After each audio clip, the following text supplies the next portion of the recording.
Olha, eu dei uma olhada no relatório, Tiago, li algumas vezes, conversei com alguns especialistas e nós precisaríamos de muito tempo aqui para explicar os aspectos técnicos do relatório. O relatório usa uma linguagem bastante técnica, é uma linguagem respeitosa, cita várias normas e resoluções do TSE e faz algumas observações.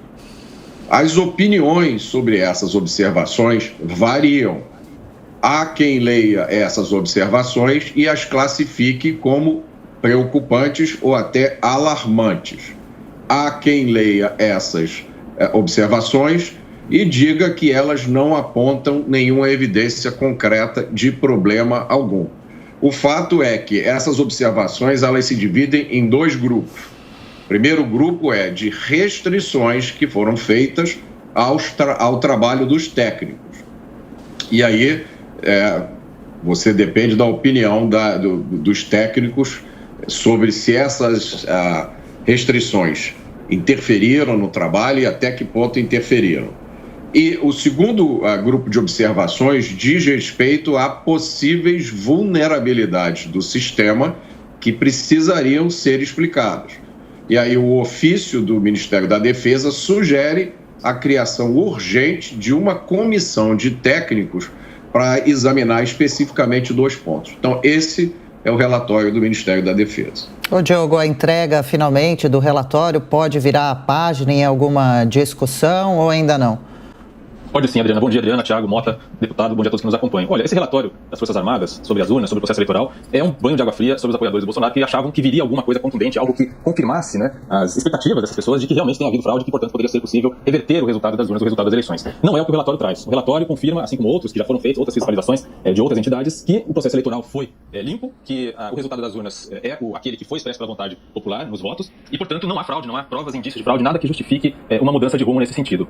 As questões que foram colocadas, que foram levantadas, algumas delas, as principais pelo menos, são explicadas da seguinte forma. Por exemplo, a questão de que essa equipe das Forças Armadas não teve acesso aos códigos-fontes se explica pelo fato de que os códigos-fontes foram disponibilizados a quem quer que quisesse fazer alguma avaliação em outubro do ano passado. Na ocasião, inclusive, um representante das Forças Armadas, o general Heber Portela, estava na cerimônia de abertura do acesso aos códigos-fontes, mas as Forças Armadas, naquele momento, não quiseram fazer a avaliação, não quiseram analisar esses códigos-fontes, assim como outras instituições que fizeram e avaliaram que não havia nada de errado. Eles só foram solicitar isso em agosto deste ano, quando já não era mais possível, fora do prazo, para justamente fazer essa análise mais aprofundada dos códigos-fontes. Foi possível fazer, então, uma análise estática, como é chamada, que não é, obviamente, tão detalhada. Então, essa é uma das questões principais. A outra é que se houvesse algum tipo de código malicioso, como eles apontaram ali no relatório, isso teria sido verificado e identificado no teste de integridade, aquele que é feito com urnas aleatórias e que simula uma votação no próprio dia das eleições. Isso foi feito, esse teste de integridade, e nada foi encontrado, nenhuma inconsistência. Então, o relatório, de fato, confirma que as eleições foram, enfim, de fato, limpas e que o resultado é este mesmo.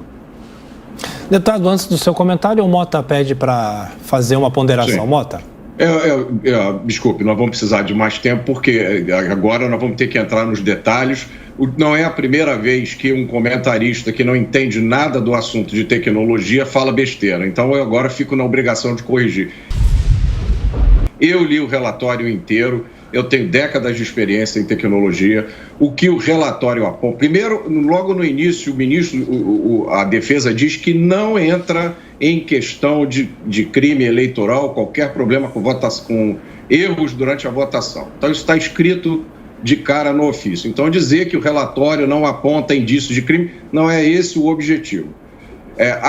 E o relatório levanta algumas questões importantes. Uma delas é, por exemplo, que os militares, os técnicos, não tiveram oportunidade de examinar a versão compilada. Então, eles fizeram análise do código-fonte, lendo o código-fonte, usando caneta e papel nos computadores do TSE. E eles dizem, olha, com isso a gente não consegue garantir que o código que roda na urna é o mesmo código que a gente lê. Só para explicar para as pessoas o que significa, é mais ou menos como se pedissem para você analisar o desempenho do motor de um carro olhando as peças do motor. Você não pode dirigir o carro, você só pode olhar as peças do motor e aí você vai fazer uma análise do desempenho do motor do carro. Olha, você pode até olhar para as peças do motor e dizer, esse carro, eu acho que ele vai andar bem, eu acho que ele não vai, mas se você não dirigir o carro, você não vai conseguir.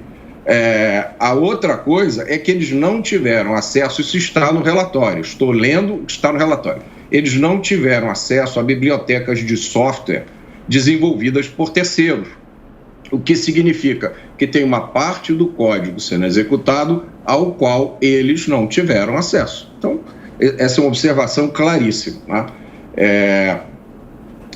Em relação ao teste de integridade, eles dizem aqui especificamente, a partir do teste de integridade e do projeto piloto com biometria, estou lendo o relatório, não é possível afirmar que o sistema está isento da influência de um eventual código malicioso que possa alterar o seu funcionamento.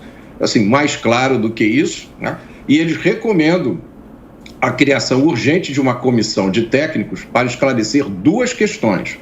Um acesso à internet, que foi feito durante a compilação do código-fonte, que não foi explicado, e uma análise minuciosa do código que efetivamente rodou nas urnas. Como alguém pode ler isso e dizer que isso confirma os resultados da votação é uma elucubração sem qualquer sentido. Como eu disse, há técnicos que leem esse relatório e acham que o que está aqui é alarmante e preocupante. Há técnicos que leem esse relatório e acham que essas questões são questões menores que não influenciam. Então, essas duas opiniões existem. Agora, não existe a possibilidade de você ler esse relatório, se você tiver um mínimo de conhecimento técnico, e tirar uma conclusão como essa, que ele confirma os resultados das urnas e que ele confirma a votação. O relatório simplesmente não trata disso.